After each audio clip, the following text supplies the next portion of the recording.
중증 정신질환자가 흉기를 휘두르는 사건이 잇따르면서 환자 본인의 동의가 없더라도 정부가 추적 관리할 수 있도록 하는 방안이 추진됩니다. 하지만 정신질환자를 예비 범죄자로 규정해서 인권 침해의 소지가 있다는 지적도 나옵니다. 최기성 기자가 보도합니다. 지난 8일 경북 영양군 영양읍에서 42살 A씨가 집에서 난동을 부린다는 신고가 접수됐습니다. 조현병으로 입원 경력이 있던 A씨는 경찰이 출동하자 흉기를 휘둘러 51살 김모경이가 숨졌습니다. 경찰 아저씨 하나 키 큰 아저씨 나이는 잡순 아저씨가 보기에는 피를 흘리고 전화를 하더라고. 찔려가지고 돌아가셨다 하면서 이래. 지난 1일에는 경남 하동 인근을 달리던 고속버스 안에서 조울증을 앓았던 20대 여성이 애꿎은 40대 남성 승객을 흉기로 찔러 중상을 입히기도 했습니다.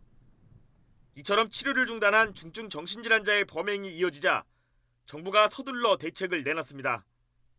앞으로 담당 의사가 추적이 필요하다고 판단하면 본인 동의 없이도 퇴원 사실을 알리고 지역 보건소 등과 연계해 관리하겠다는 겁니다. 특히 환자가 진료를 거부할 경우 의사가 직접 가정에 방문해서 치료하는 방안도 담기로 했습니다. 정신질환은 꾸준한 치료를 받으면 자타의 위험성이 낮고 정상 조절이 가능하므로 퇴원 후에도 지역사회에서 지속적인 치료와 관리를 제공하고자 하는 것입니다. 하지만 정신질환자를 예비 범죄자로 규정하고 감시하려는 것이라는 지적도 나옵니다. 환자들을 잘 치료해주겠다는 차원이 아니라 위험할지 모르니까 잘 관리하겠다는 차원입니다. 그래서 인권 침해 우려가 상당히 큽니다. 보건복지부는 올해 안에 국회 입법을 통해 정책 시행 근거를 마련하겠다고 밝혔습니다. YTN 최기성입니다.